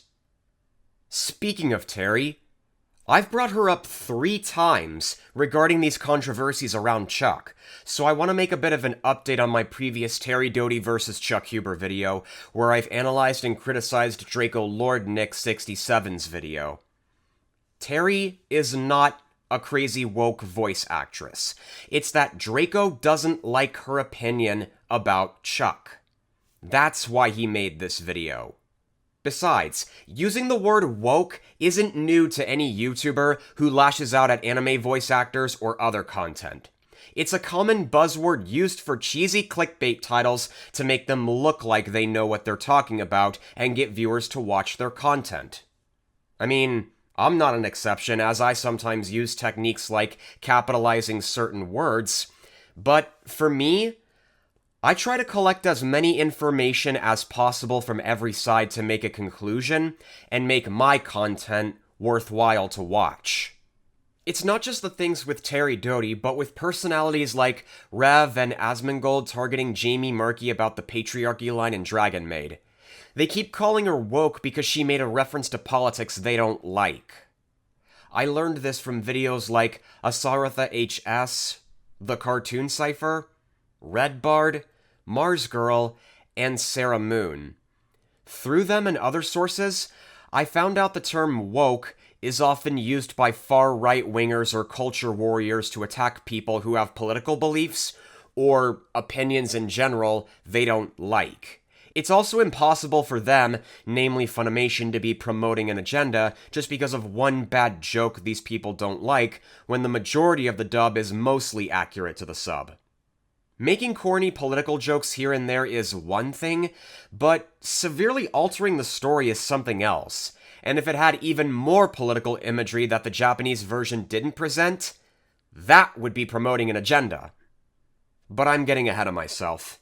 As far as Draco Lordnick's video goes, he completely lacks knowledge of where Terry has been, like having witnessed Drew Coker's story about his experiences with Chuck before she revealed hers.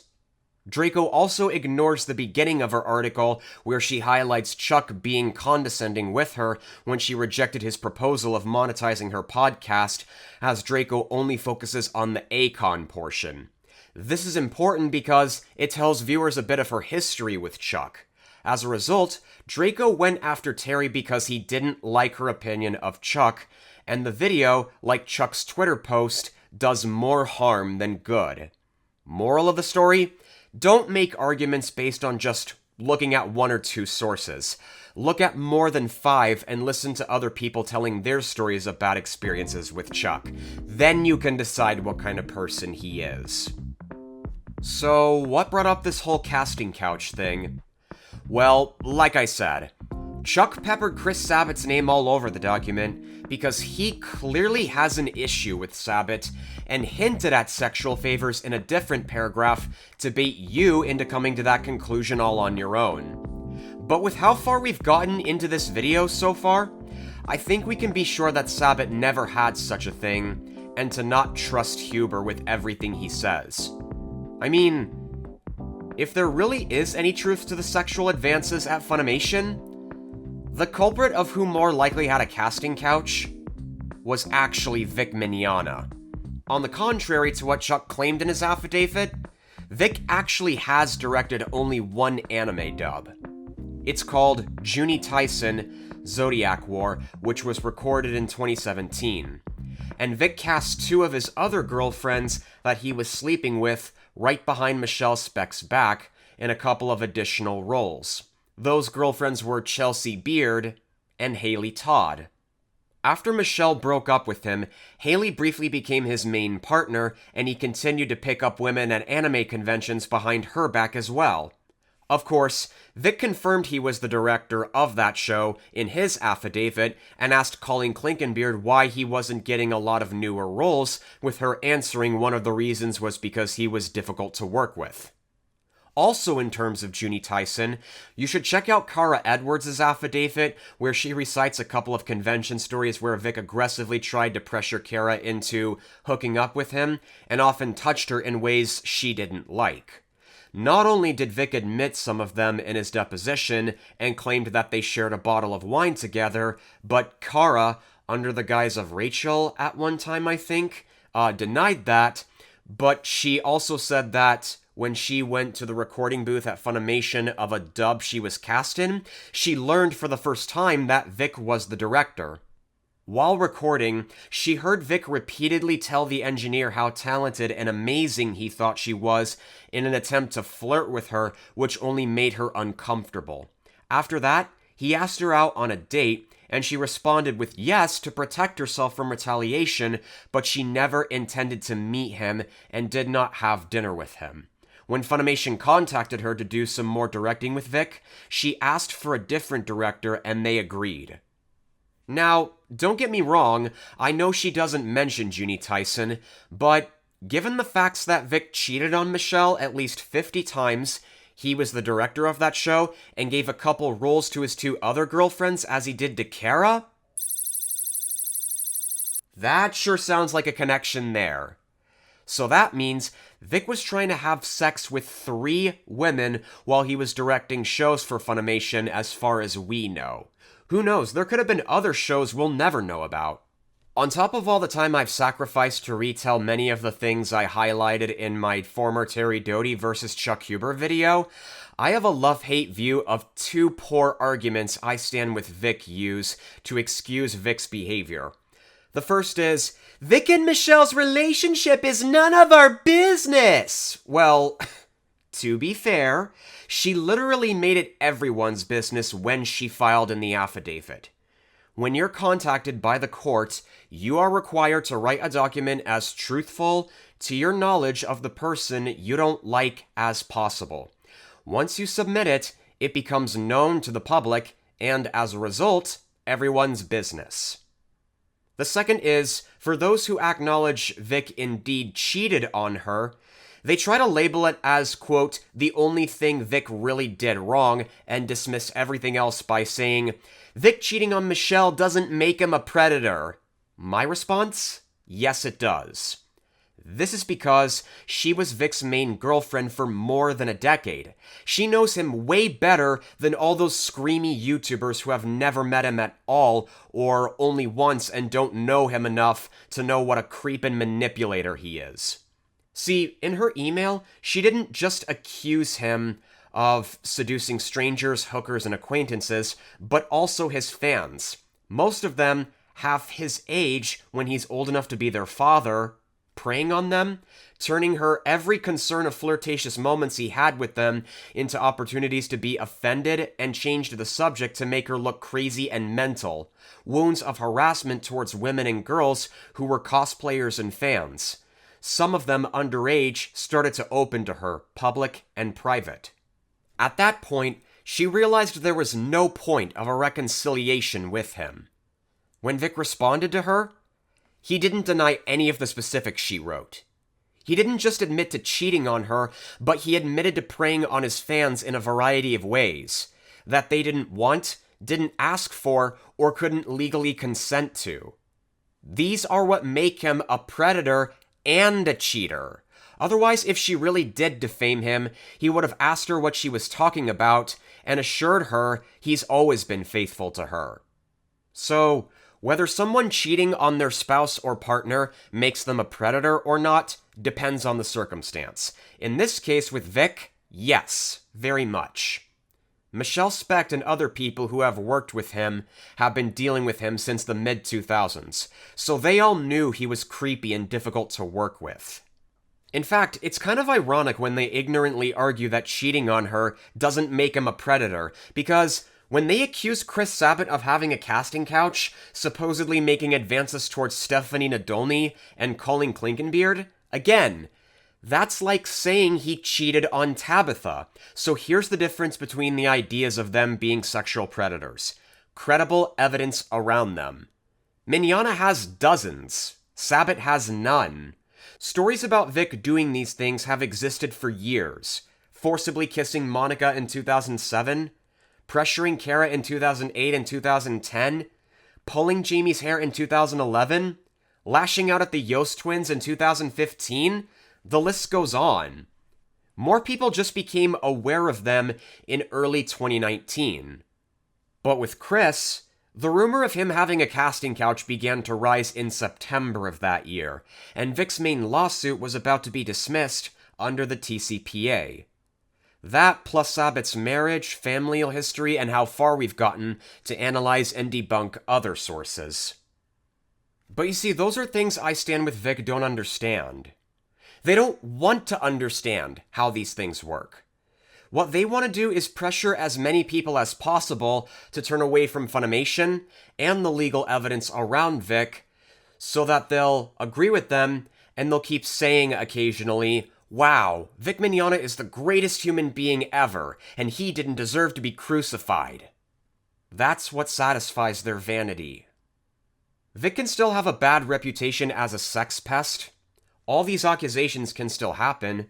He can still run a casting couch while directing Junie Tyson, lose his job, file a lawsuit, lose, and pay the defendants $500,000. But if Chris Sabat had his own casting couch as well, a similar number of people reported their experiences with him, and Tabitha was the one who filed for divorce, these culture warriors would be more than happy to cover the topic while taking their aggression and spite one step further than they usually do. Something along the lines of, ha ha, Kick Vic, take that, Kick Vic, in your face, Kick Vic, those kinds of things.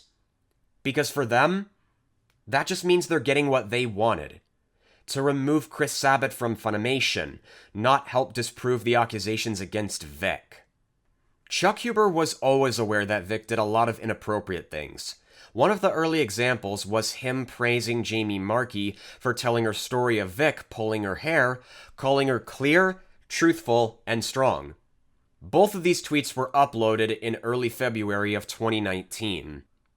But when he filed in his affidavit, he completely did a 180 and stated that he believed if Jamie was bothered by Vic's action, she could have spoken up as soon as it happened, just because she's typically outspoken. Well, first, even outspoken people can be terrified and hesitant of revealing these things, and her explaining her reasons as to why she didn't isn't helping either. Second, in the file defendant's omnibus objections, which was filed on September 5th, 2019, Monica and Ron's lawyer objected the first sentence of paragraph number 60 as improper speculation and opinion belief testimony and lack of factual predicate that Miss Marchi has ever revealed any details of her life to Huber, such that he is competent to opine what she might tell him, offering mere guesses as to 1. Miss Marchi's likely behavior in general, 2. Reasons for alleged animosity toward plaintiff. Ruling, sustained, denied. Third, in 2023, Chuck basically updated his fans he was always aware of Vic's behavior when somebody uploaded audio footage of him flat out slandering Vic and his legal team. Unlike you virtue signaling A-kissers, I speak the truth to my friends, even when it's hard, and this is near verbatim what I told my friend and his lawyers at the time. I also told him not to sue anyone, and certainly not sue any women. But if he felt he had to sue to focus on the corporation, and if necessary, the spineless turd man. And yes, we're still friends because your friendship doesn't mean ish if it evaporates during hard times.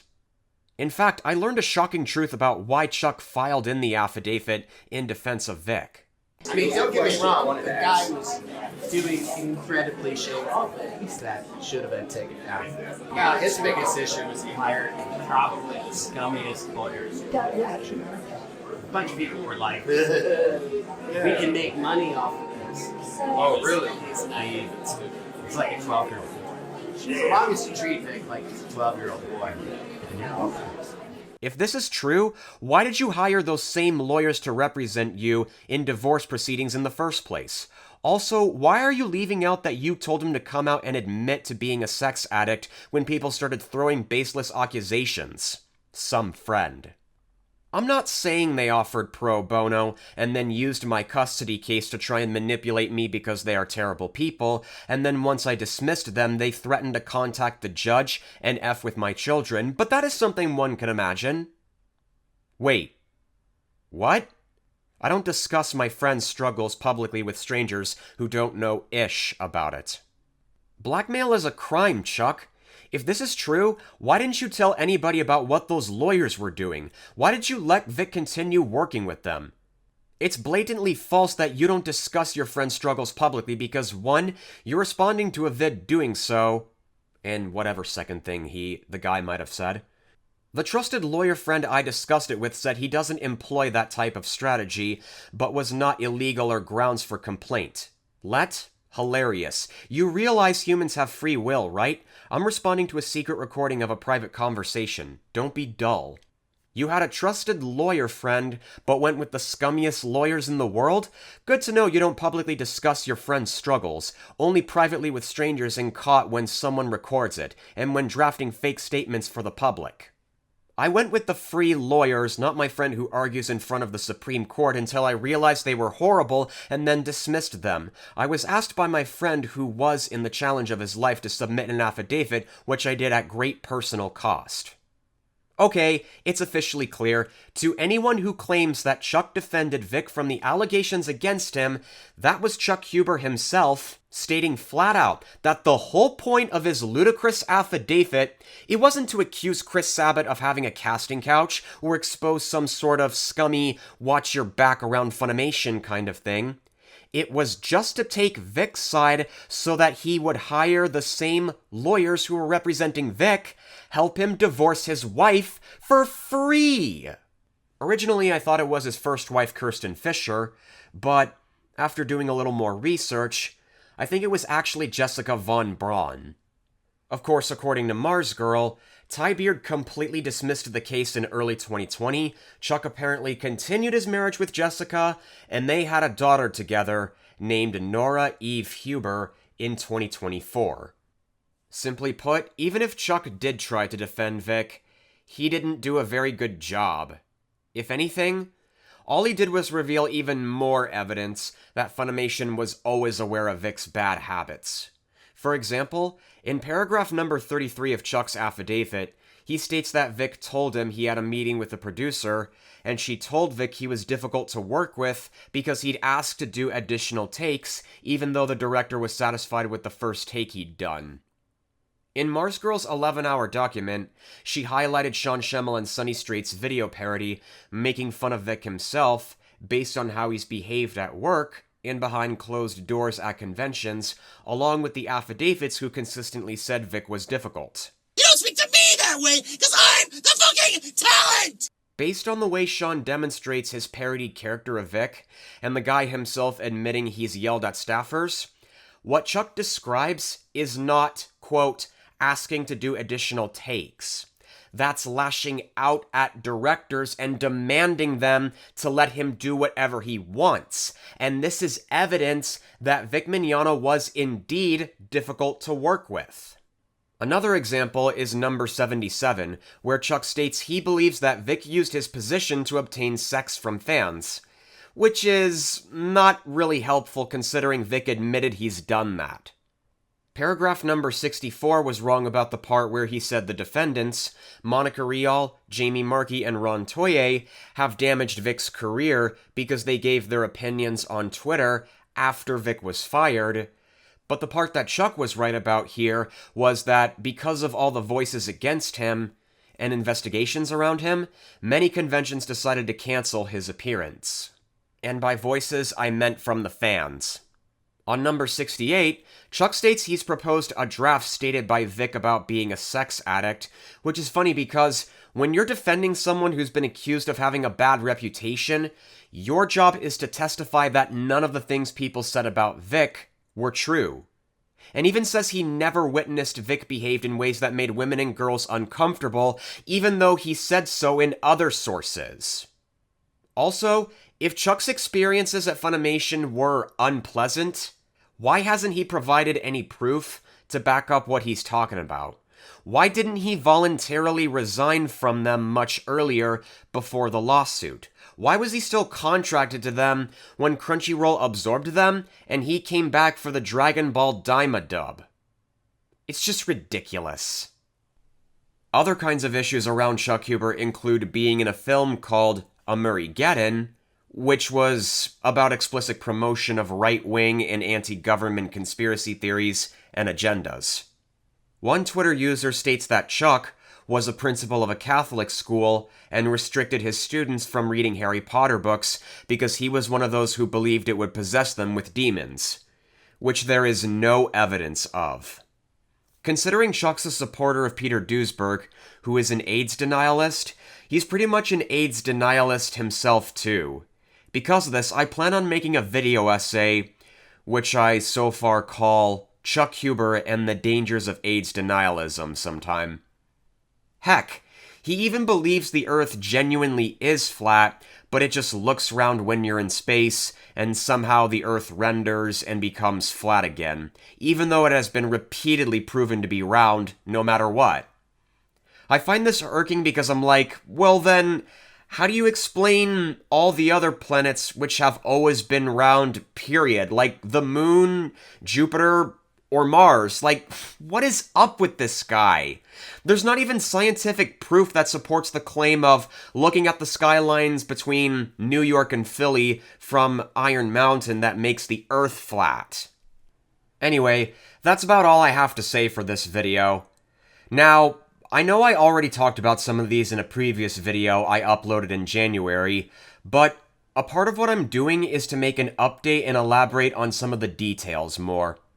Ever since 2019, there has been way too much hostility towards Funimation, Monica Rial, and other Vic accusers.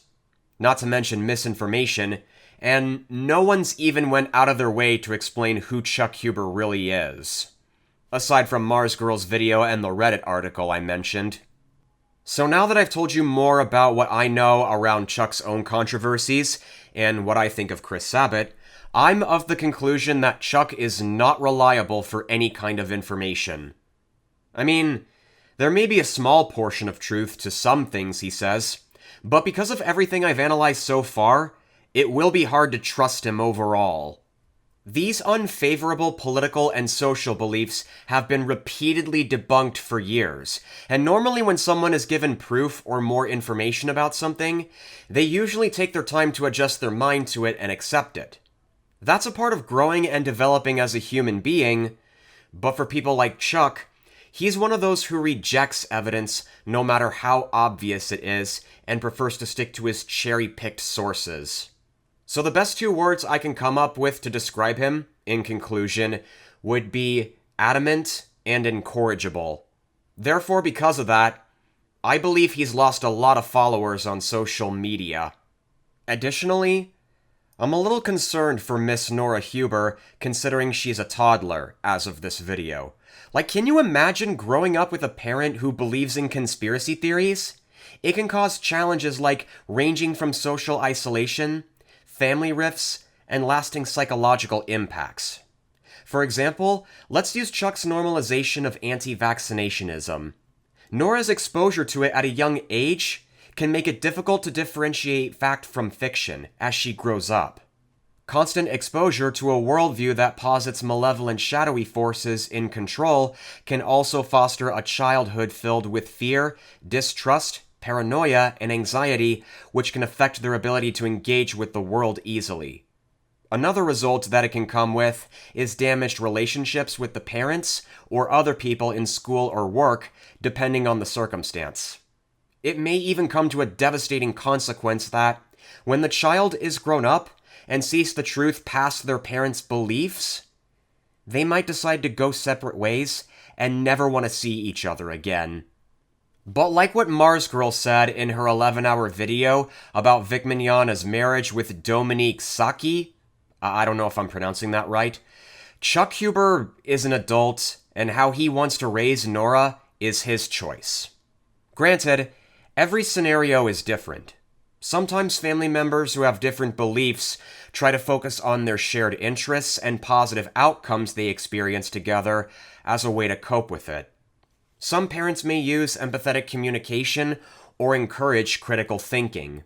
But showing some examples of how dismissive Chuck can be, it might be possible that he'll probably teach Nora that his way is the most accurate way. Anyone who disagrees with him is automatically an enemy, and she may inherit his dismissiveness. Of course, I can't make a solid prediction. I'm just giving speculations of what could potentially happen.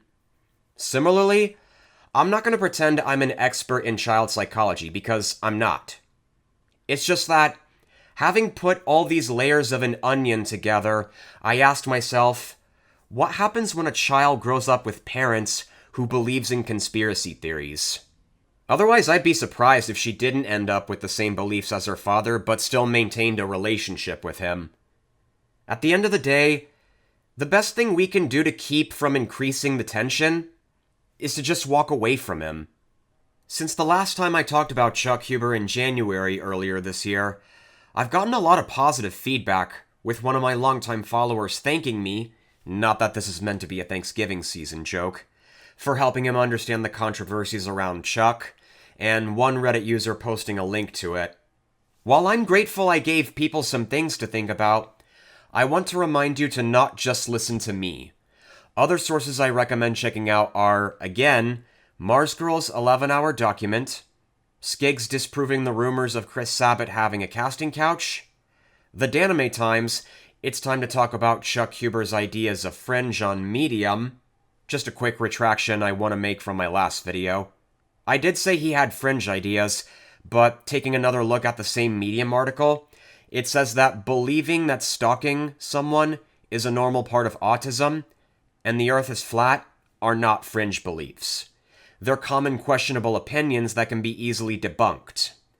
Believing aliens are running around the government, which I haven't seen Chuck say so far, that's fringe. I'll even give you the links to some of the Twitter posts so you can take a look for yourself. If you're new to my channel and would like to know more about how I feel about the Funimation controversies, I recommend checking out my videos, Did Han Leia Really Confuse Vic Mignogna for Elec Guardiola?